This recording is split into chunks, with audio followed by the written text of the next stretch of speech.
Headlines ನ ಪ್ರಾಯೋಜಕರು NBC bearings ದೀರ್ಘಾವಧಿ ಸ್ಪರ್ಧೆಗಾಗಿ ಸುದೀರ್ಘವಾಗಿ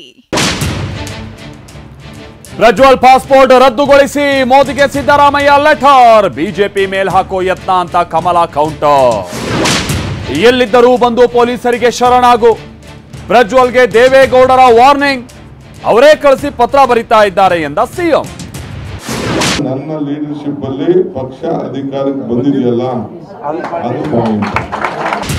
ಬದಲಾವಣೆ ಚರ್ಚೆ ಹುಟ್ಟು ಹಾಕಿದ ಡಿಕೆ ಮಾತು. ಅಧ್ಯಕ್ಷ ಕುರ್ಚಿ ಮೇಲೆ ಹಲವರ ಟವಲ್ಲು. ಮೇಲ್ಮನೆ ಪ್ರವೇಶಕ್ಕೆ ಪೈಪೋಟಿ ಜೋರು. ಕಾಂಗ್ರೆಸ್ನವರು ಕಣ್ಣೀರು ಹಾಕ್ತಾ ಇದ್ದಾರೆ ಎಂದ ಮೋದಿ. ಬಿಜೆಪಿ ವಿರೋಧಿ ಅಲೆ ಇದೆ ಅಂತ ತಿವಿದ ಪ್ರಿಯಾಂಕಾ ಗಾಂಧಿ. ದೆಹಲಿ ಕಣದಲ್ಲಿ ಮಾತಿನ ಯುದ್ಧ. ಮಳೆ ಅವಾಂತರ ಎದುರಿಸೋದಕ್ಕೆ ಸಜ್ಜಾಗಿ. ಡಿಸಿಗಳಿಗೆ ಸಿಎಂ ಸೂಚನೆ. ಬೆಂಗಳೂರಿನಲ್ಲಿ ವಿಪತ್ತು ನಿರ್ವಹಣೆಗೆ ಕಾರ್ಯಪಡೆ ರಚನೆ.